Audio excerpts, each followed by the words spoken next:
আজকের breaking news. বাংলাদেশের mafia king রাশেদকে তার গ্যাংয়ের কলিডাররা তার সাথে বেইমানি করে হত্যা করেছে। যে মাফিয়া কিং কখনো মানুষের খারাপ চায়নি, অথচ সে আজ মৃত। গরিবদের মাথা ছিল সে। বাংলাদেশের মাফিয়া কিংয়ের বাইরের দেশগুলো যেমন Pakistan, Thailand, Singapore, Malaysia, Dubai, Russia ইত্যাদি দেশের মাফিয়ারা বাংলাদেশে আসতে ভয় পেত।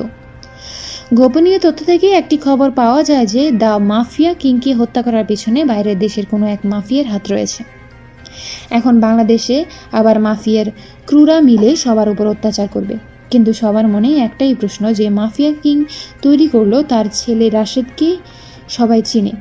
সে কতটা শক্তিশালী, আর সে আন্ডারওয়ার্ল্ডে রাজত্ব করে, তাকে কিভাবে মারলো। এই খবর পুরো দেশে ছড়াচ্ছে। রাশেদ মাফিয়া কিং ছিল, কিন্তু সে কখনো গরিব বা অপরাধ মানুষদের উপর অত্যাচার করেনি। কিন্তু তার সহজ সরলতার সুযোগ নিয়ে তার পিঠ পিছে ষড়যন্ত্র হয়, যা সে টের পায়নি। আর আজ তার লাশ পড়ে আছে। আজকে থেকে এই দেশ আমার, আমি রাজত্ব করব এই দেশে। কিন্তু রুদ্র যে আমাদের সাহায্য করেছে, তার কি হবে?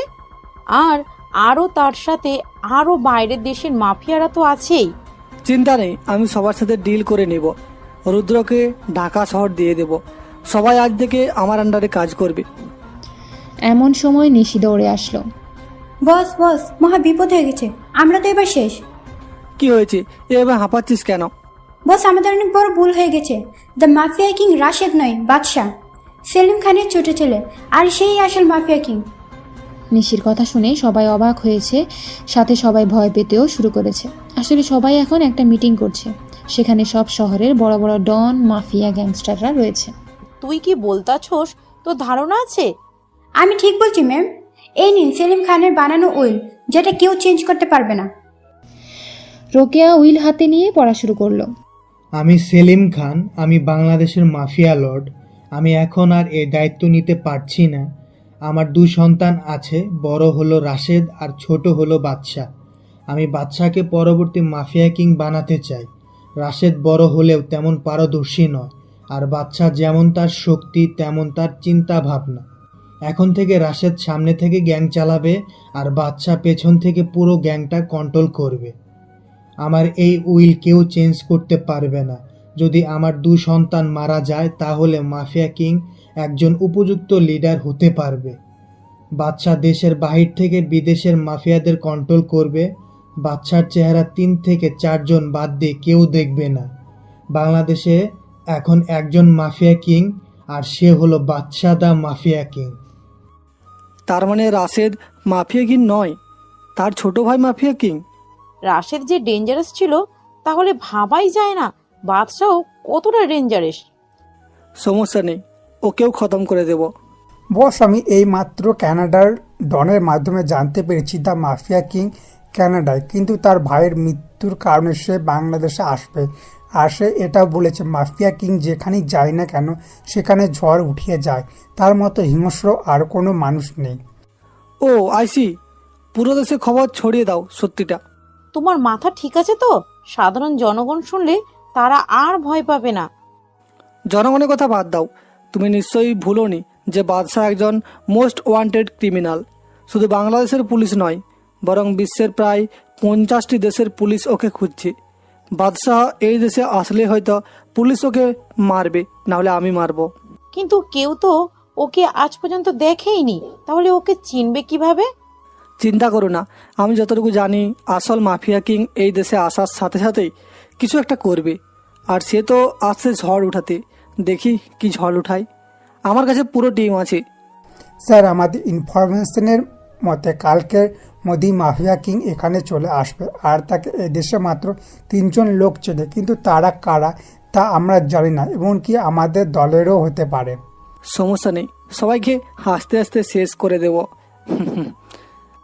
সারা দেশে খবর ছড়িয়ে গেছে বাদশাহই আসল মাফিয়া কিং, আর সে দ্রুতই বাংলাদেশে আসবে। সবে আজ পর্যন্ত মাফিয়া কিংয়ের হিংস্র তার সম্পর্কে যতটুকু জেনেছে, তার ভাইয়ের মৃত্যুতে আরও হিংস্র হবে, এটাই স্বাভাবিক। এয়ারপোর্টে, রেলওয়ে, হাইওয়ে, সদরঘাট, যেখান থেকে বাদশাহ এই দেশে আসার সম্ভাবনা রয়েছে, সব জায়গায় সিআইডি পুলিশ পাহারা দিচ্ছে, সাথে মাফিয়ার লোকেরাও আছে। কারণ বাদশাহ এই দেশে আসলে এই দেশে রক্তের বন্যা বইয়ে দিবে। কিন্তু হাস্যকর ব্যাপার হলো বাদশাকে আজ পর্যন্ত কেউ দেখেনি ৩-৪ জন ছাড়া। কিন্তু তারা কারা কেউ জানে না। অন্যদিকে কানাডায় জিশান, আমার নকল পাসপোর্ট কি রেডি হয়েছে? জি বস। আমি তোকে কতবার বলেছি তুই আমাকে নাম ধরে ডাকবি, আমি তোকে নিজের বন্ধু ভাবি। ওকে বাচ্চা, কিন্তু তুই যে দেশে যাচ্ছিস তোর জন্য তো বিপদ রাস্তার মোড়ে মোড়ে দাঁড়িয়ে আছে। বাদশা কোনো বিপদকে ভয় পায় না, বাদশা নিজেই বিপদের জন্য বিপদ। আমি একা যাব না, তুইও যাবি আমার সাথে। মনে নেই আব্বু মারা যাওয়ার আগে বলে গিয়েছিল তোকে আমার সাথে সবসময় থাকতে? তার কথা কি আমি অমান্য করতে পারি? তুই রাশেদ ভাইয়ের আর আঙ্কেলই তো আমার পরিবারকে বাঁচিয়েছে। তোরা না থাকলে আজ আমি বেঁচে থাকতাম না। তোরা সবার জন্য কত কিছু করেছিলি, আর পরিমাণে কি পেলি? ধোঁকা।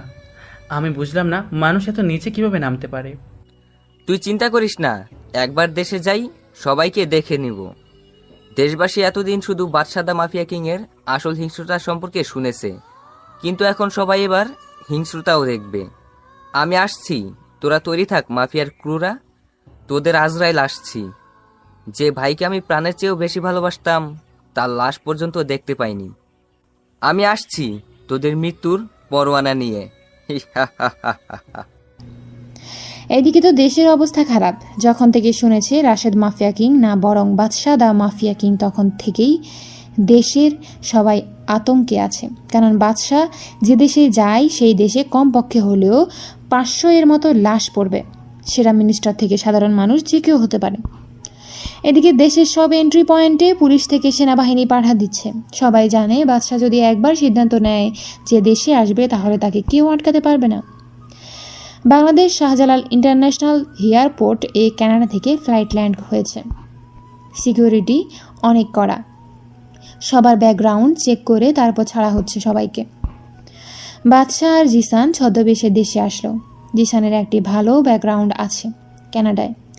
বাদশাহ ফ্যাক আইডেন্টিটি নিয়ে দেশে আসলো।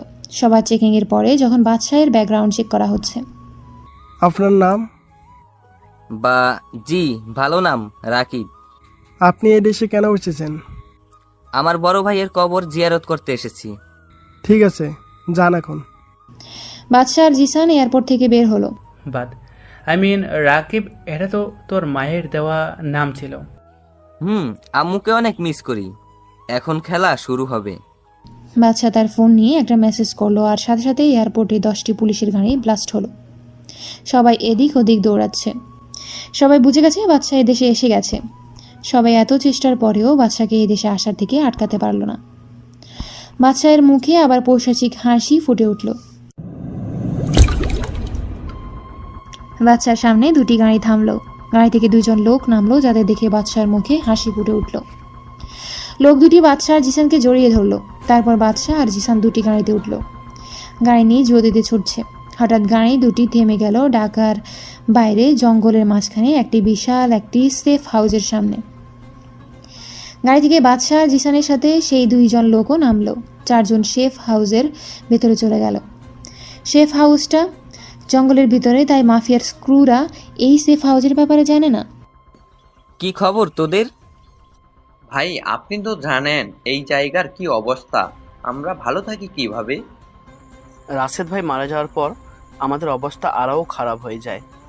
মাফিয়ারা নিজেদের ইচ্ছে মতো কাজ করা শুরু করেছে। দেশের সাধারণ মানুষের জীবন অনেক খারাপ হয়ে গেছে। দীপ কোথায়, সে আসে নাই? না রে, দীপ আসে নাই। তুই তো জানিস তার আমাদের সাথে দেখা করা কতটা রিস্কের কাজ। দীপ আমাদের সাথে ঠিক সময়ই দেখা করে নিবি। তোরা চিন্তা করিস না, আমি যখন এসে গেছি তখন আর কোনো চিন্তা করার প্রয়োজন নেই। এখন বল, আমার ভাইকে কারা মারছে? প্রত্যেককে এমনভাবে মারবো যে সাধারণ মানুষের আত্মা পর্যন্ত কেঁপে উঠবে। ভাই এই দেখেন। বলেই ল্যাপটপে একটা পেন ড্রাইভ কানেক্ট করলো। তারপর একের পর এক ছবি দেখাতে শুরু করলো। ভাই, এ হলো ডেভিড, রাশেদ ভাইকে মারার ষড়যন্ত্রকারীদের লিডার, আর বর্তমান মাফিয়া কিং সেই হতে চায়। আর এ হলো কোরিয়া, ডেভিডের গার্লফ্রেন্ড। এ হলো নিশি, ডেভিডের পিএ। তাছাড়া রুদ্র আছে, যে ডেভিডকে অনেক সাহায্য করছে। ডেভিড রুদ্রকে পুরো ঢাকা শহরের কন্ট্রোল ওকে দিয়ে দিচ্ছে। আর তাছাড়া লিটনও আছে ওদের বিশেষ খবর হিসেবে। আর ভাই, বাইরের দেশের দুবাই ল্যান্ড লর্ড আসলাম খান, চায়নার ডন কিং এর চোং, রাশিয়ার মাফিয়া কিং ডেভিল আর পাকিস্তানের ডন ফিরোজ খান রয়েছে, যারা ডেভিডকে সাহায্য করছে। নো প্রবলেম, একে একে সবাইকে মারবো। এখন একটা ধামাকা করতে হবে, ওদের বুঝিয়ে দিতে হবে যে বাদশাদা mafia king is not a easy person. তাদের এমন অবস্থা করব যে তারা তোকে আমার কেমন কেমন যেন লাগছে। রাশেদ ভাইয়ের মৃত্যুতে তোর চোখ থেকে পানি পড়েনি, আর এখন তোর মুখে হাসি লেগে আছে। রাশেদ ভাই আমাদের কত উপকার করেছে যে তার মৃত্যুর খবর এখন আমাদের চোখের সামনে ভাসছে। তাহলে ভেবে দেখ, ভাইয়া আমার আপন ছিল, তার মৃত্যুতে আমি কতটা কষ্ট পেয়েছি। আমার চোখের পানি এখন শুকিয়ে গেছে রে। এখন সেই পানি শুকিয়ে আগুনে পরিবর্তন হয়ে গেছে। আমার বুকের ভিতরে প্রতিশোধের আগুন ধাউ ধাউ করে জ্বলছে। বাদ দে, এখন বল তোর নেক্সট প্ল্যান কি? আমার এখন রুদ্রর কাছে যাওয়া প্রয়োজন। তুই পাগল হলি নাকি? রুদ্র এখন ঢাকা শহরের কিং।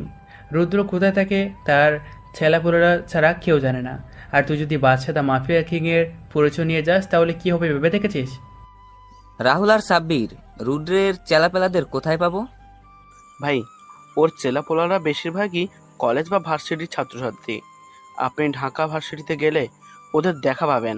সেখানেই রুদ্রের চেলাপোলারা বেশি আছে, আর সেখানে কোনো ঝামেলা হলে রুদ্রই আগে গিয়ে পৌঁছায়।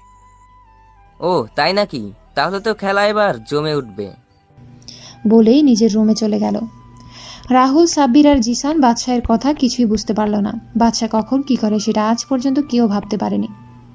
পরের দিন সকালবেলা, আমি ঢাকা যাব, তোরা ব্যবস্থা কর। কিন্তু ভাই, ঢাকায় গিয়ে আপনি কি করবেন? সেটা তোদের না ভাবলেও চলবে। আমরা কেন ভাববো না? তুই আমাদের একমাত্র আপনজন। তোর কিছু হয়ে গেলে আমরা কি নিয়ে বাঁচব রে? তুই যা প্ল্যান করবি তাতে আমরা তোর সাথেই থাকবো, ব্যাস। বাচ্চার কথা শুনে সবাই বাচ্চার দিকে তাকিয়ে আছে। বাচ্চা বুঝে গেল যে জিসান রেগে গেছে, তাই আর কথা বাড়ালো না। আপনারা নিশ্চয়ই ভাবছেন যে বাদশাকে জিসান কিভাবে অর্ডার করতে পারলো। আসলে বাদশা আর জিসান বন্ধুত্বের মতো সম্পর্ক। আর রাহুল ও সাব্বির হলো বাদশার কাছের লোক, যারা কখনো বাদশার জন্য নিজেদের জীবন দিতেও পিছুপা হবে না। চারজন মিলে ঢাকা শহরে গেল। সেখানে দ্বীপের একটা ফ্ল্যাট গেল। দ্বীপ হলো সাব্বির আর রাহুলের মতো বাদশার কাছের লোক। দ্বীপ বাংলাদেশের একজন মন্ত্রী প্লাস মাফিয়ার কোলিডার। কিন্তু ডেভিড জানে না যে দ্বীপ বাদশার হয়ে কাজ করে। দ্বীপ এখনো বাদশার সাথে দেখা করে নাই। ঢাকা শহরে রুদ্রের চেলাপালাদের আড্ডাখানা, অর্থাৎ ঢাকা ভার্সিটি, সেখানে গিয়ে বাদশা অনার্স থার্ড ইয়ারে ভর্তি হলো। শুধু বাদশা নয়, সাথে জিসানও ভর্তি হয়েছে, কিন্তু অন্য বিভাগে। রাহুল আর সাব্বিরকে সবাই চিনে, কারণ তারাও মাফিয়া স্পেশাল মেম্বারদের লিডার। পরের দিন বাদশা ছদ্মবেশ ধরে, অর্থাৎ একটি পুরাতন টি শার্ট আর প্যান্ট পরেছে, আর তার চুলগুলো তেল দিয়ে শুকিয়ে রেখেছে। বাদশাকে দেখতে একেবারে খেত লাগছে। বাদশা জিসানকে ভালোভাবেই যেতে বলল। জিসান ভার্সিটিতে চলে গেল, আর বাদশা যাচ্ছে তার ছদ্মবেশে। তাকে দেখতে মনে হচ্ছে ঋত্বিক রোশন হিরো আলমের গেট আপে যাচ্ছে। তবে যাই হোক, এখন গল্পে আসা যাক। বাদশা ভার্সিটিতে পৌঁছে গেল। সে ভিতরে গিয়ে দেখলো চারিদিকে গুন্ডে টাইপের ছেলে মেয়েরাতে ভরা। তবে যারা ভালো ছেলে মেয়ে তারা র্যাগিং এর শিকার হচ্ছে। বাদশা জানে যে তাকেও র্যাগিং এর শিকার হতে হবে, এবং তাই হলো। আর পেছন থেকে কেউ ডাক দিল, ওই খ্যাত, এইদিকে আয়। বাদশা পিছনে তাকিয়ে দেখলো একটা বখাটেদের গ্রুপ ডাকছে তাকে। আমি যা চেয়েছিলাম তাই হলো, এবার খেলা শুরু হবে। এই বয়রা, আমাদের কথা কি কানে ঢোকে না নাকি? জি ভাই, শুনেছি। তাহলে দাঁড়িয়েছিলি কেন? আমি ভেবেছিলাম যে আপনি কাকে ডাকছেন, কারণ ভার্সিটিতে আমার আজকেই প্রথম দিন। আমি তো কাউকে চিনি না এই ভার্সিটিতে।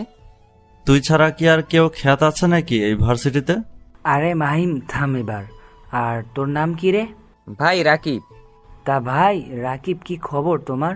ভালো আছো তো? এই শালা, তুই কোন এলাকার বাইরে? না ভাই, আমি কোনো ভাই না, আমি তো আপনাদের ভাই বলছিলাম, আপনারাই তো ভুল বুঝলেন। মাহিম কোনো কথা না বলে বাচ্চার গালে দুইটা থাপ্পড় দিল ঠাস করে। বাচ্চার রাগে পুরো শরীর ফেটে যাচ্ছে। সে তার হাত মুঠো করে রেখেছে। বখাটেরা তো জানে না বাদশা চাইলে ওদের মারতে 2 মিনিটেরও কম সময় লাগবে। তোর কত বড় সাহস, তুই আমাদের মুখের উপর কথা বলিস? তোকে তো আমি আজকেই মেরে ফেলবো। আরে দোস্ত থাম এবার। আর তুই শোন, ওই যে একটা মেয়ে দেখছিস, সেই মেয়েটাকে গিয়ে এই চিঠিটা দিয়ে আসবি। একটা মেয়েকে আঙ্গুল দিয়ে দেখিয়ে দিল। ভাই, এই চিঠিতে কি আছে? শোন, বেশি কথা বলবি না, একবার মাহিমের রাগ উঠে গেলে আমিও ওকে থামাতে পারবো না। বাচ্চার কোনো কথা না বলে চিঠিটা হাতে নিয়ে মেয়েটার কাছে গেল। মেয়েটা দেখতে সুন্দরীদের কাতারেই পড়ে, কিন্তু বাচ্চার এসব বিষয়ে কোনো ফিলিংস নেই। আপু, এই কাগজটা নেন। কে তুমি? আর এই কাগজে কি আছে? আপনিই দেখে নেন। মেয়েটি কাগজটি নিয়ে পুরোটা পড়ে রাগে ফুসফুস করছে, আর সাথে সাথে বাচ্চাকে ঠাস ঠাস করে গালে থাপ্পড় বসিয়ে দিল। বাচ্চা এটা আশা করেনি যে এবার তাকেও থাপ্পড় খেতে হবে। বাচ্চা বুঝে গেল যে ওই চিঠিতে এমন কিছু আছে যার কারণে মেয়েটা রেগে গেছে। সালা ফকিন্নির বাচ্চা, তোর সাহস কিভাবে হয় রে আমার সাথে রুম ডেট করার প্রস্তাব নিয়ে আসতে? বাচ্চা পিছনে তাকিয়ে দেখলো বাকাটারা কেউ নেই, সবাই যেন মিস্টার ইন্ডিয়া হয়ে গেছে। আপু, আসলে আমি কিছুই করিনি। আমি র্যাগিং এর শিকার হয়েছি। আর এই কাগজে কি লেখা আছে আমি কিছুই জানতাম না। মিথ্যে কথা বলার জায়গা পাস না? আহা মিলি, ছাড় না। তুই তো জানিস সেই ভার্সিটির কি অবস্থা। আর এই ছেলেটিকে দেখতে সহজ সরল লাগছে। এই জীবনেও তোকে এরকম প্রস্তাব দিতে কখনো সাহস পাবে না। তুই ঠিক বলেছিস কেয়া, এইরকম খ্যাত মার্কা ছেলে তো রুম ডেটের মানেও জানে না। এই তোর নাম কি রে? রাকিব। তোমাকে দেখে তো এই ভার্সিটিতে প্রথম দেখছি। কোন ইয়ারে তুমি? আমি এই ভার্সিটিতে 3rd ইয়ারে ট্রান্সফার হয়ে এসেছি। বাচ্চার কথা শুনে সবাই হা করে তাকিয়ে আছে। মিলি, এ তো আমাদেরই ক্লাসমেট। মিলির কানে ফিসফিসিয়ে বলল, তবুও বাচ্চা শুনে ফেলল। আচ্ছা, আমাকে কি 3rd ইয়ারের ক্লাসরুমটা দেখিয়ে দিবেন? তুমি সোজা গিয়ে ডানের ক্লাসরুমে ঢুকবে। জি, ধন্যবাদ বলার জন্য। বাচ্চা ক্লাসরুমে গিয়ে প্রবেশ করলো। ক্লাসে সবাই ওর দিকে হা হয়ে তাকিয়ে আছে, যেন ক্লাসরুমে কোনো ভূত ঢুকেছে। বাচ্চা একেবারে পিছনে বেঞ্চে গিয়ে বসলো। ক্লাসে স্যার আসার পরপরই সবাই রুমে গিয়ে ঢুকলো। কেয়া আর মিলিও আসলো। বাচ্চা অবাক হলো যখন সেই বখাটেদের গ্রুপও ক্লাসে গেল, আর বখাটেরা বাচ্চাকে দেখেও অবাকের শীর্ষে গিয়ে পড়ল। ক্লাসে স্যার আসলো, এসে বাচ্চাকে দেখেই প্রশ্ন করলো, এই ছেলে, তুমি কে? এই ক্লাসরুমে কি করো? আমাকে কিছু না বলতে দিয়েই মাহিম বলল, স্যার, আমার মনে হয় এই ক্লাসে ভুল করে ঢুকে পড়েছে। না স্যার, আমি এই ক্লাসেরই স্টুডেন্ট। আমার নাম রাকিব হাসান রাজ। আমি অন্য ভার্সিটি থেকে ট্রান্সফার হয়ে এসেছি। তাই এইভাবে খ্যাত হয়ে সেজে এসেছো কেন? স্যার, আসলে সবার মতো স্টাইলিশ জামা কাপড় পরে ফ্যাশন করার সময় আমার নেই। আমি এখানে পড়ালেখা করার জন্য এসেছি। তোমার কথা আমার ভালো লেগেছে, কিন্তু হয়তো ক্লাসের অনেকেই তোমার কথা ভালো লাগেনি, তাই সাবধানে থেকো। স্যারের কথা বাচ্চা খুব ভালো করেই বুঝতে পারলো, কারণ মাহিমের টিম আর অনেক মেয়েরাই তার কথা শুনে রাগে ফুসফুস করছে। ক্লাস শেষে বাচ্চা ক্লাসরুম থেকে বের হলো। ক্যাম্পাসের গেটের সামনে জিসানকেও দেখা যাচ্ছে। বাচ্চা যখন জিসানের কাছে যাবে তখন মাহিম অ্যান্ড গ্যাং বাচ্চার কাছে আসলো। কিরে, তোর দেখি জবাব বেশি চলে। তুই একাই ভার্সিটিতে পড়তে আসিস, আর আমরা কি ঘাস কাটতে আসি নাকি? সেটা তোমরাই জানো। কিরে, তুই আমাদের তুমি করে কেন বললি? আমরা একই ক্লাসে, তাহলে তো তুমি করেই বলবো। তোর দেখি মুখ বেশি চলতাছে। এখন আমাকে যেতে দাও। বলেই বাচ্চা হাঁটা শুরু করলো। মায়াং একটা হকি স্টিক দিয়ে বাচ্চার পিঠে একটা বাড়ি মারলো। হকি স্টিকটা ভেঙে গেল আর বাচ্চা কিছুটা সামনের দিকে ঝুঁকে পড়ল। এই ঘটনা দেখে সবাই বাচ্চার দিকে তাকিয়ে আছে। হকি স্টিক ভেঙে গেল, অথচ বাচ্চা সোজা হয়ে দাঁড়িয়ে আছে। তারা তো আর জানে না বাচ্চার কাছে এসব এটা কিছু না। বাচ্চা মুচকি হেসে চলে গেল। ক্যাম্পাসের গেট থেকে দূরে গিয়ে একটা গাড়িতে উঠে পড়লো, যে গাড়িতে জিসান আগে থেকেই ছিল। কিরে, তুই ওদের কিছু বললি না কেন? এখন তো খেলা শুরু হলো, তুই শুধু দেখ আগে আগে হোতা হে কেয়া। শোন, আজকে একটা খবর পেলাম যে ওই মাহিম হলো রুদ্রের রাইট হ্যান্ড। তুই তো কাজের কথা বললি, এবার খেলা জমে যাবে। গাড়ি গিয়ে তাদের ফ্ল্যাটের সামনে গিয়ে থামলো। ভাই, এমন একটা খবর পেয়েছি যেটা আমাদের জন্য অনেক লাভজনক। কি সেই খবর?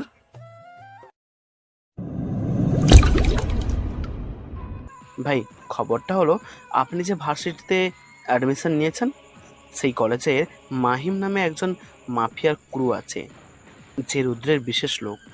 আর তাকে কোনো মতে রাগিয়ে তুলতে পারলে রুদ্র তার গর্ত থেকে বের হবেই।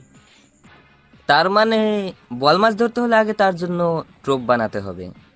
রুদ্র নামের বল মাছকে ধরতে পারলেই ডেভিড নামের হাঙরকে ধরতে পারবো। ভাই শুধু ডেভিডকে ধরলেই হবে না, দেশের বাইরের থেকে যারা ডেভিডকে সাহায্য করছে তাদেরকেও ধরতে হবে। সাব্বির একেবারে ঠিক কথা বলছে। ওদেরকে এমনভাবে মারবো যে আর কোনো মাফিয়া বা ডন এই বাদশাদা মাফিয়া কিং এর সাথে পাঙ্গা নিতে আসবে না। তাহলে এখন কি প্ল্যান আছে? সাব্বির আর রাহুল, ভালো করে শুন। দীপ এখনো জানে না আমরা কোন ভার্সিটিতে অ্যাডমিশন নিয়েছি। আর ভার্সিটিতে পরশুদিন একটা বড় অনুষ্ঠান হবে, সেই দিনই রুদ্রকে ধরতে হবে। দীপ অনুষ্ঠানের স্পেশাল গেস্ট হিসেবে আসবে। কিন্তু রুদ্র কেন ভার্সিটিতে আসবে? কেন আসবে? বাচ্চা একটা বসেচিক হাসি দিয়ে ফ্ল্যাট থেকে বেরিয়ে গেল। সাব্বির, রাহুল আর জিসান একই অবস্থায় বসে আছে। তারা জানে বাচ্চার এই হাসির কারণ অবশ্য কোনো ভয়ঙ্কর কিছুর লক্ষণ। কারো তো কপালে আজকে মৃত্যু লেখা আছে, কিন্তু সেটা কি? রাত 8টার দিকে বাচ্চা আবার ফ্ল্যাটে আসলো। বাচ্চা ভিতরে ঢুকে দেখে তার জন্য সবাই বসে আছে। কিরে, তোরা এখানে বসে আছিস? তুই জানোস আমরা কেন এখানে বসে আছি? তুই যে হুট করে বেরিয়ে গেলি কাউকে কিছু না বলে, আমাদের কি টেনশন হয় না? কুল ডাউন গাইস, কালকে সকালেই বুঝতে পারবি আমার মাস্টার প্ল্যান। বাদশাদা মাফিয়া কিং এর মাস্টার প্ল্যান বোঝার মতো ক্ষমতা তোদের এখনো হয়নি। কেউ আর কোনো কথা বলল না। সবাই জানে বাচ্চা এখন কিছুই বলবে না। সকালবেলা। জিসান, সাব্বির কোথায়? তোরা তাড়াতাড়ি এসে দেখ কি হয়েছে। কি রে, সকালবেলা গরুর মতো চিল্লাচিল্লি করস কেন? রাহুল, কি হয়েছে? টিভিতে দেখ কি হয়েছে। আজকের ব্রেকিং নিউজ, ঢাকা আন্ডারওয়ার্ল্ডের কিংকুদের ডান হাত মাহিম খুন হয়েছে। তার ডান হাত কেটে বাম হাতে রাখা হয়েছে, চোখ দুটো উপড়ে ফেলা হয়েছে। তার এমন নির্মম হত্যা কে করতে পারে? এখন সেটাই হয়তো আপনাদের প্রশ্ন। আপনাদের প্রশ্ন মাহিমের খুনই দিয়ে দিয়েছে। মাহিমের গায়ে চাকু দিয়ে লেখা হয়েছে যে nobody can find me. Rudra, I challenge your if you have guys then come in the varsity and find me. I am always ready. কে এভাবে লিখতে পারে? এখন সেটাই হলো প্রশ্ন। সবাই এই নিউজ দেখে বাচ্চার দিকে তাকালো। জিসানরা নিউজ দেখতে দেখতে বাচ্চাও ঘুম থেকে উঠে গেছে। বাচ্চা, তুই খুন করেছিস? ভাই ছাড়া এইরকম হিংস্রভাবে কে খুন করবি? ভাই, আমাদের একবার বলতে পারতেন, আমরা ওর খেল খতম করে দিতাম। আপনি এত কষ্ট কেন করলেন? তোদের এতজনের প্রশ্নের উত্তর দিতে পারবো না, কিন্তু একটাই কথা বলবো যে বাদশাস ড্যাড গেম ইজ অন। অন্যদিকে আমার মনে হয় মাহিমের খুন বাদশাই করেছে। ভাই, আমি পুরোপুরি শিওর যেই খুনটা বাদশাই করেছে, আর এবার আমাকেও করবে। আহা রুদ্র, এত ভয় পাচ্ছ কেন? আমরা তো আছি নাকি? আর আমার মনে হয় না বাদশাহ এই ভুল করবে, কারণ যে মাহিমকে মেরেছে সে রুদ্রকে ওপেন চ্যালেঞ্জ করেছে যে ভার্সিটিতেই রুদ্র ওই খুনিকেই খুঁজে পাবে। আর রুদ্রের হাতে যদি ওই খুনি পড়ে তাহলে কি আর সে বেঁচে ফিরতে পারবে? ম্যাম, আপনি মনে হয় ভুলে যাচ্ছেন যে বাদশাকে আজ পর্যন্ত কেউ দেখেনি। তাহলে কিভাবে বুঝবেন যে বাদশাহ মাহিমের খুনি নাকি? কেউ দেখেনি বললে ভুল হবে। আমাদের সবারই জানা মতো মাত্র 3জন বাংলাদেশি মাফিয়া কলিডারাই ওকে দেখেছে। আর কানাডা ডনের কথা মতে বাদশার সাথে আরও একজন সঙ্গী আছে যে বাদশার ছায়ার সাথে মিশে যায়, তার নাম জিসান। আগামীকাল তো ভার্সিটিতে একটা অনুষ্ঠান হবে, সেখানে দীপ বিশেষ অতিথি হিসাবে থাকবে। দীপের যদি কোনো ক্ষতি করে দেয় সে, ওকেও তো আমাদের বাঁচাতে হবে। যতক্ষণ পর্যন্ত না জানতে পারছি যে কারা বাদশাকে সাহায্য করেছে, আমরা কারো উপর বিশ্বাস করতে পারছি না। তাহলে কি আমি কালকে যাব? তুই যাবি, আমার প্ল্যান মতো চললে তোর কোনো ক্ষতি হবে না। ওকে বস। এইদিকে জিসান, চল ভার্সিটিতে যাই। আজকে যাবি নাকি? কেন, না যাওয়ার কি আছে? না, এমনি চল। জিসান ভার্সিটিতে চলে গেল আর বাদশা আবার গেল ঋত্বিক স্টাইলের হিরো আলম ভার্সনে। আজকে ভার্সিটিতে সবাই অনেক আনন্দ, কারণ আজকে তাদের র্যাগিং করার মানুষ নেই। আবার যারা র্যাগিং এর সাথে যুক্ত ছিল তারা আজকে ভয়ের মধ্যে রয়েছে। বাদশা গিয়ে ক্যাম্পাসের ক্যান্টিনে গেল, কারণ ক্লাস শুরু হতে এখনো অনেক দেরি। আর আজকে ক্লাস শুরু হবে নাকি তারও শিওর নেই। এমন সময় ভার্সিটির ক্যান্টিনের ওয়েটার সজীব আসলো। কিছু লাগবে নাকি মামা? বাদশা সজীবকে মাথা থেকে পা পর্যন্ত চেক করলো। বয়স বেশি না, 15 থেকে 17 হবে। না, কিছু লাগবে না, কিন্তু তোমার বয়স তো বেশি না, তাহলে এখানে কেন? কি বলবো মামা, পরিবারের অনেক চাপ। আমাকে রাকিব ভাই বলতে পারো। আমি সজীব। এখন আপনাকে এত কিছু বলতে গেলে যে অনেক সময় লাগবে, আর আমার ডিউটির সময় কথা বলা বারণ। এখন তো ক্যান্টিনে তেমন লোক নেই, আর আরও তো সিনিয়র ওয়েটাররা আছে।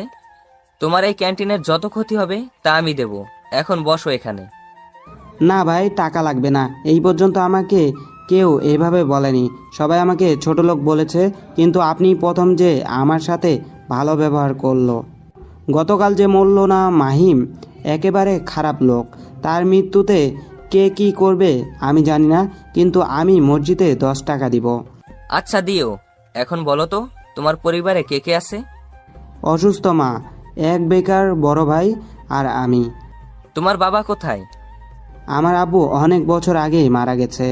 তোমার বড় ভাইয়ের বয়স কতটুকু, আর সে কোনো কাজ করে না কেন? আমার বড় ভাইয়ের বয়স 23 বছর, আর সে পড়ালেখা অনেকটুকুই করেছে, কিন্তু কোনো চাকরি পায়নি তেমন। আমার মতো চাকরি করতে বললেই বলে সে এত পড়ালেখা করেও এত ছোট চাকরি করবে না। ও ঠিক আছে, তাহলে তোমার বড় ভাইকে এই অ্যাড্রেসে পাঠিয়ে দিবে, আর তার সকল সার্টিফিকেট নিয়ে যেতে বলবে। সেখানে গেলেই তার চাকরি হয়ে যাবে। এই অ্যাড্রেসে পাঠাবে। আপনাকে কি বলে ধন্যবাদ দিব ভাইয়া, আপনি এত বড় উপকার করলেন আমাদের। আরে বাদ দাও এইসব বিষয়, আমরা কথা বলছি। এমন সময় মিলি আর কে আসলো আমাদের কাছে। কি রে সজীব, এই খ্যাতের সাথে কি কথা বলিস? না আপু, এমনি কথা বলছিলাম। তা কি কথা বলেছিলে? রাকিব ভাইয়া আমার পরিবারের কথা জিজ্ঞেস করছিল। ও জানো মিলি আপু আর কে আপু, রাকিব ভাই আমার বড় ভাইয়ের চাকরির ব্যবস্থা করে দিয়েছে। বাচ্চা সজীবকে চোখের ইশারায় চলে যেতে বলল। কি রে খ্যাত, তোর তো নিজেরই ঠিক নেই, তুই আবার সজীবের চাকরির ব্যবস্থা কিভাবে করলি রে? তা আপনার না জানলেও হবে। তোর মুখ বেশি চলতেছে কিন্তু। আরে ছাড় না দোস্ত। তা রাকিব, তুমি কিভাবে সজীবের চাকরির ব্যবস্থা করলে? না মানে, আমার এক আত্মীয় আছে যার একটা ছোট দোকানে লোক লাগবে, তাই সজীবের ভাইকে সেই ব্যাপারেই বলা হয়েছে। আর তেমন কিছু না, আমি এখন গেলাম। এই বলে যখন উঠতে যাব, কে আমার হাত ধরে আবারও চেয়ারে বসিয়ে দিল। আরে কোথায় যাও আমাদের কথা না শুনে?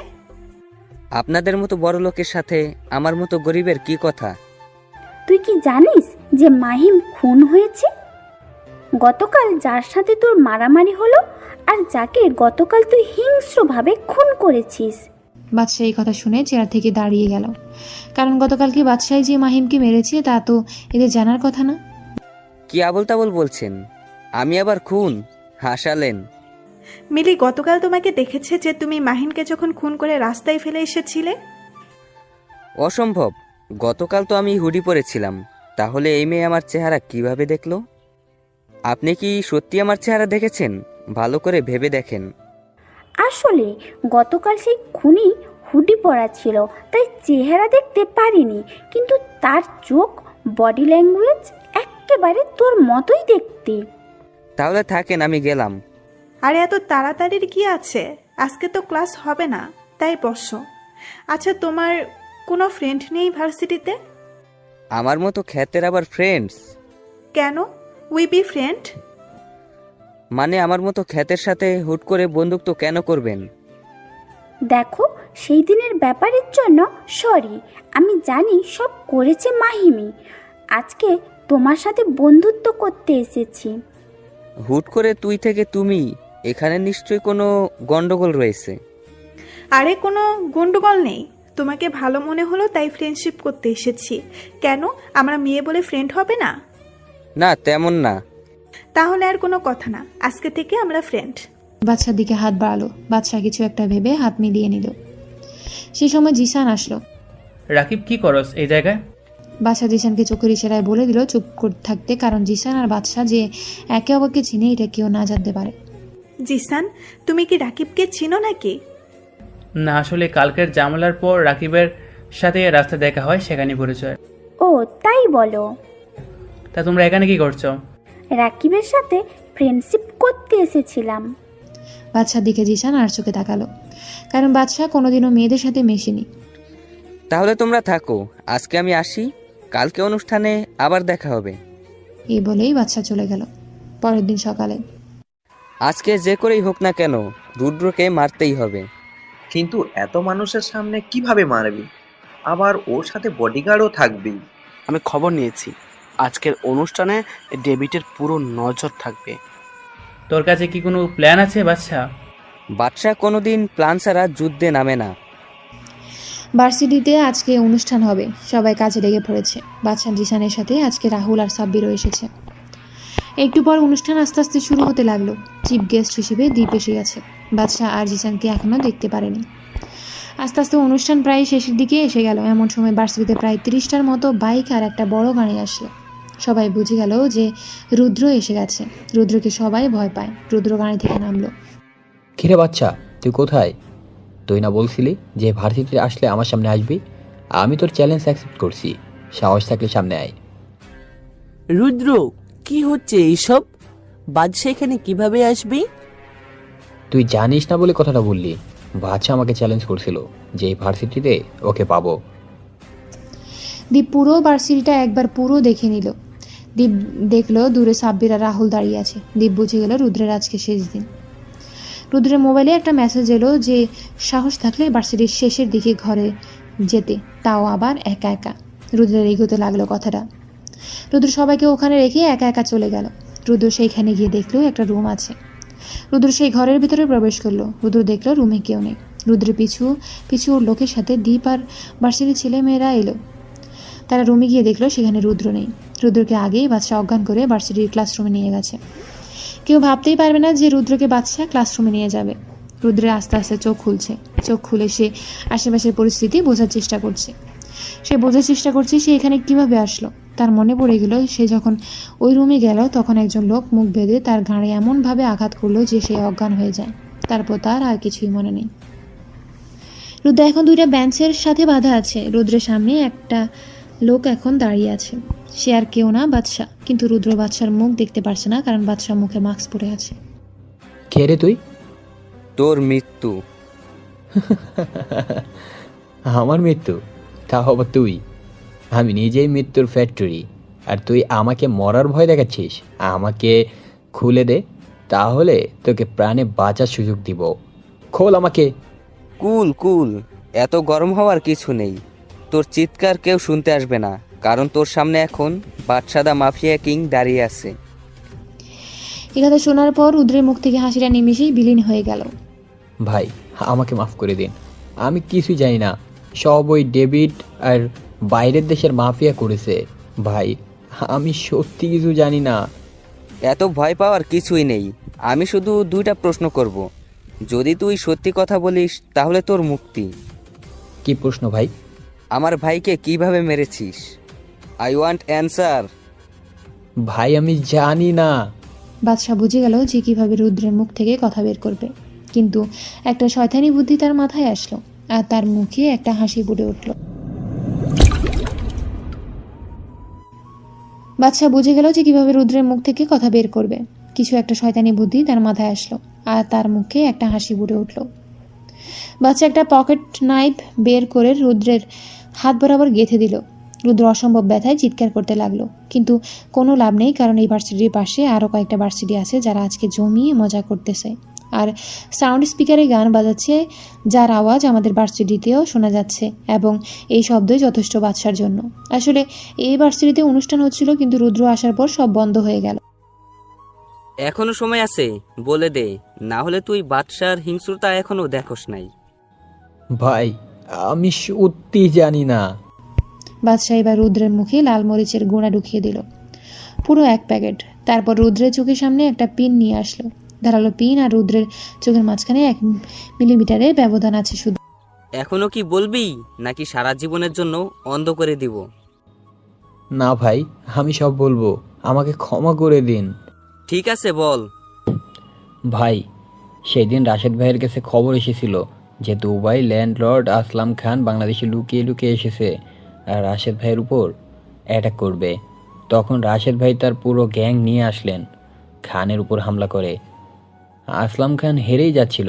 ঠিক সেই সময় ডেভিড রাশেদ ভাইয়ের পিছন দিয়ে চাকু মারে।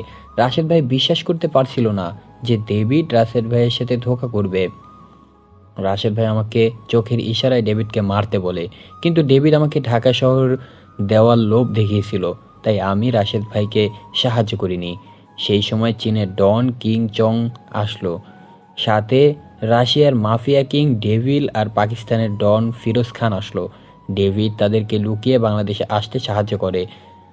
আমার সামনে সবাই রাশেদ ভাইকে খুব হিংস্রভাবে হত্যা করে ভাই। তারপর ডেভিড বাকি ডনদের সাহায্য এই দেশে জাহান নামে পরিণত করে তোলে। ভাই আমি আর কিছুই জানি না, আমাকে মাফ করে দিন। ফরেন মাফিয়ারা কি এখনো দেশে আছে? না ভাই, তারা নিজ নিজ দেশ থেকেই ডেভিডকে পাওয়ার দিচ্ছে। তাহলে তাদের এই দেশে কিভাবে আনবো? ভাই সেটা ডেভিড জানে। তাহলে আমাকে ডেভিডের ঠিকানা দে। ভাই সে তো আন্ডারগ্রাউন্ড। ঠিকানা দিবি নাকি এখানেই তোকে মেরে ফেলবো? বলছি ভাই, ডেভিড এখন এই গেস্ট হাউসে রয়েছে। ভাই এখন আমাকে ছেড়ে দিন, আমি এখন থেকে আপনার দলে। আচ্ছা তুই আমাকে বল তো, সেই দিন তুই ইচ্ছে করলে কি ভাইয়াকে বাঁচাতে পারতি? হয়তো ভাই পারতাম। তাহলে তুই ভাবলি কিভাবে যে আমি তোকে বাঁচতে দিব? বলেই বাচ্চা রুদ্রের গলার ব্লেড দিয়ে একটা কাট দিল। রুদ্রের গলা থেকে গড়গড় করে রক্ত বের হওয়া শুরু করলো। তখনই বাচ্চা একটা চিৎকার শব্দ পেল। বাচ্চা পিছনে তাকিয়ে দেখলো কেয়া চিৎকার দিয়েছে। বাচ্চাকে এভাবে দেখলে যে কেউ ভয় পেয়ে যাবে। কেয়া রুম থেকে দৌড় দিল, বাচ্চা তার পিছনে দৌড়াতে লাগলো। কেয়া আমার কথা শোনো। না, তুমি একটা খুনি। কেয়া দৌড়াতে দৌড়াতে একজনের সাথে ধাক্কা খেলো।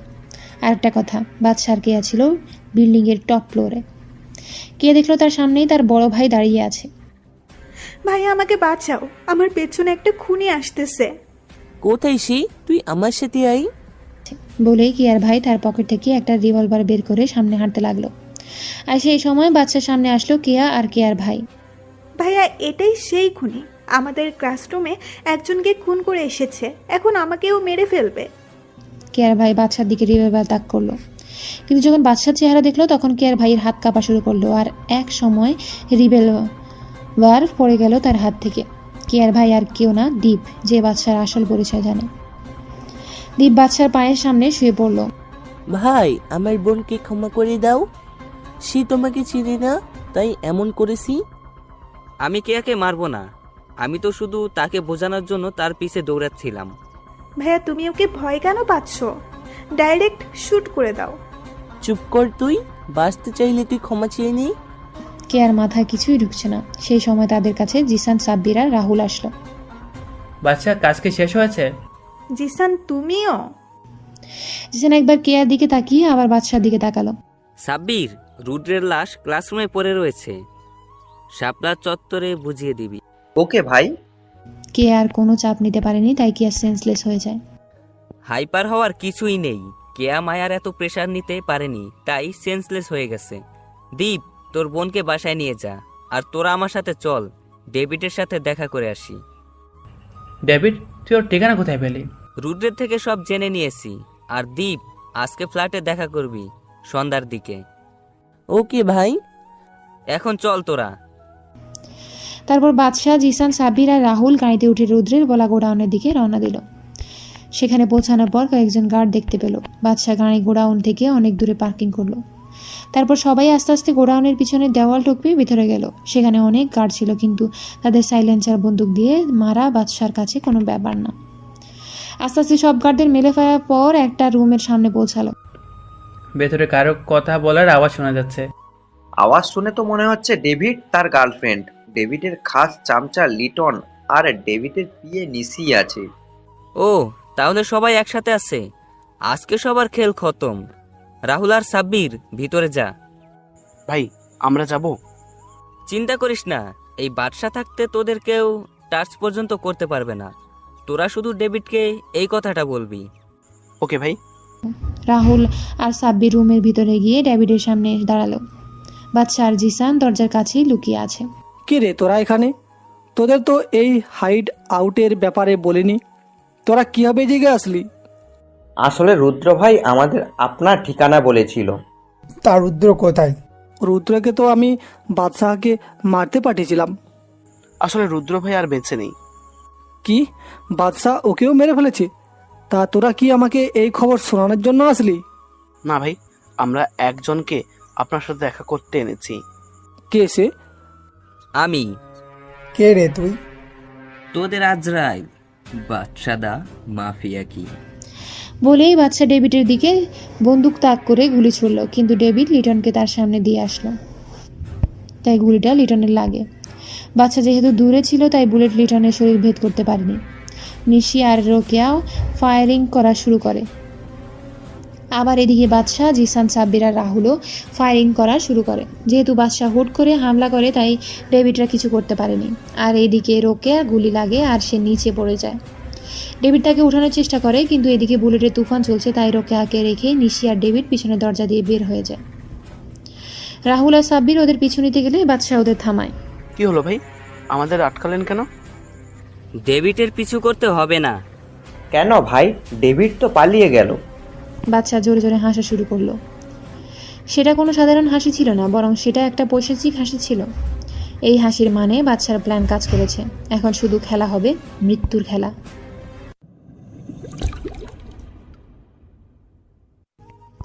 বাচ্চা জোরে জোরে হাসা শুরু করলো। সেটা কোনো সাধারণ হাসি ছিল না, বরং সেটা একটা পৈশাচিক হাসি ছিল। সেই হাসির মানে বাচ্চার প্ল্যান কাজ করেছে।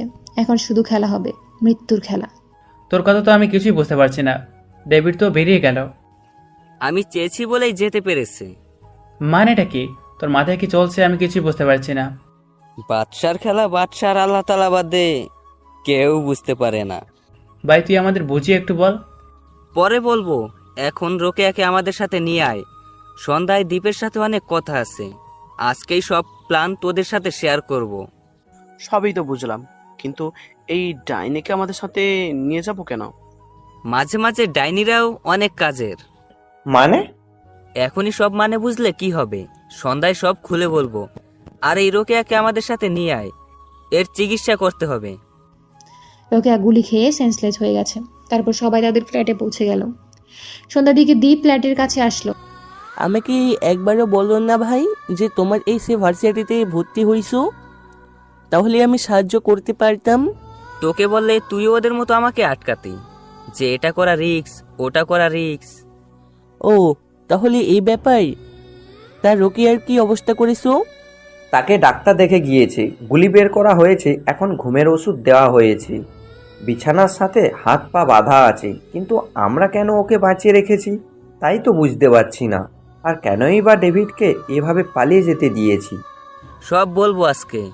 আগে দ্বীপ বল, কেয়া কি এখন ঠিক আছে? এখন ঠিক আছে, আমি ওকে সব বলে দিয়েছি। আপনার ব্যাপারই, আমার ব্যাপারই। Are you out of mind Deep? তুই কি জানোস তুই কি করলি? এর ফলে আমরা কত বড় বিপদে পড়ব তুই ভাবতেও পারবি না। এখন যদি কেয়া কাউকে কিছু বলে দেয়? আমি কাউকে কিছুই বলবো না। তুই এখানেই? তোমার পিছু নিয়ে এখানে এসেছি। কিন্তু কেন? তুই জানিস না বাদশা ভাই এসব পছন্দ করে না? এ তোমাদের কাছে বাদশা হতে পারে, কিন্তু আমার কাছে আমার বন্ধু রাকিব। কেয়া, তুমি এখানে কেন এসেছো? চলে যাও এখান থেকে। আমি তো যাওয়ার জন্য এখানে আসিনি, আমি এসেছি তোমাকে সাহায্য করতে। মানেটা কি কেয়া? মানেটা হলো আমি বাদশাকে সাহায্য করতে চাই।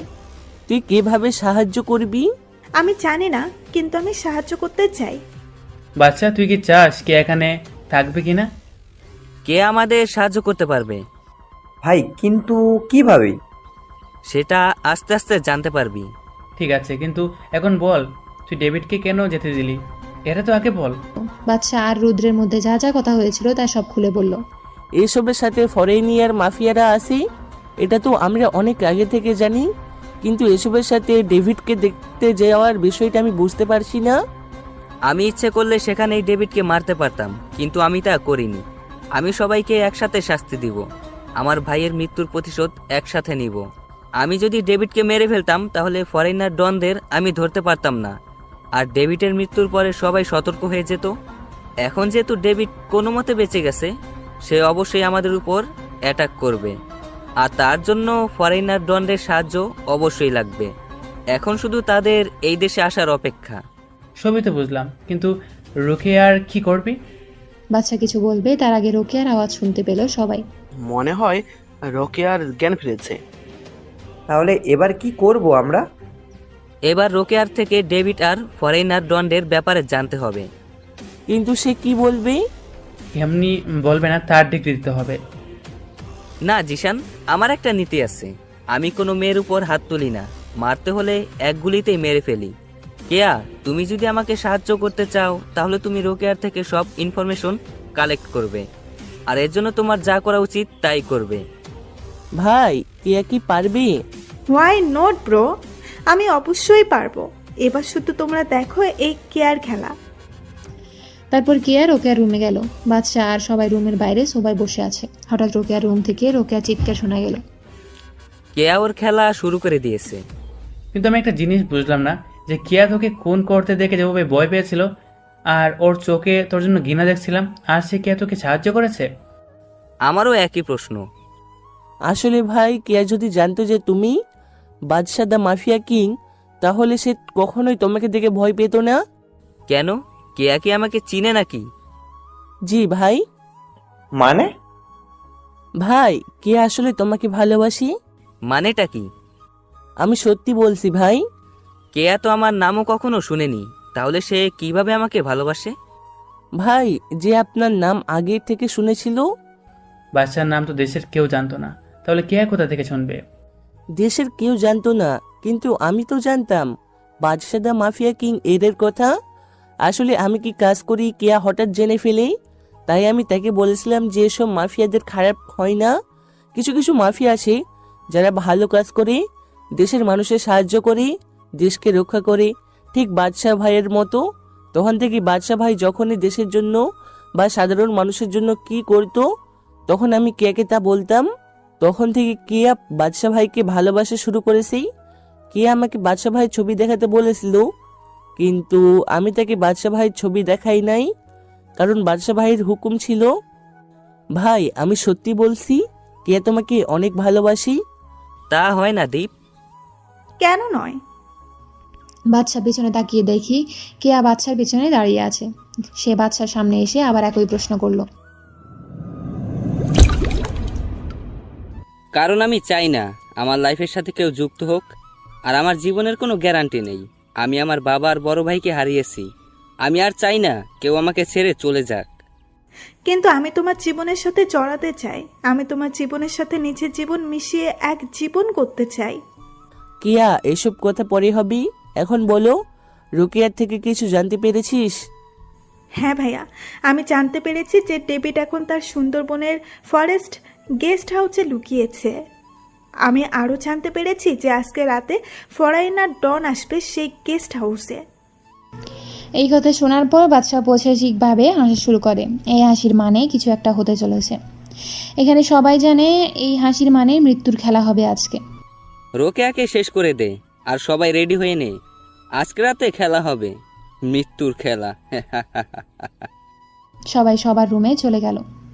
দীপ জিসানের সাথে গেল কিছু প্ল্যানিং করতে। আমার কথা কি একটু ভাবা যায় না? কেয়া, তুমি কি জানো যখন আমি প্রথম ভার্সিটিতে যাই তখন সবাই আমাকে খ্যাত বলে অত্যাচার শুরু করে, কিন্তু একমাত্র তুমি আমাকে সাহায্য করেছিলে। আমি তোমার ভিতরে একটা পিওর মন দেখেছিলাম। ধীরে ধীরে তোমাকে আমার ভালো লাগা শুরু করে।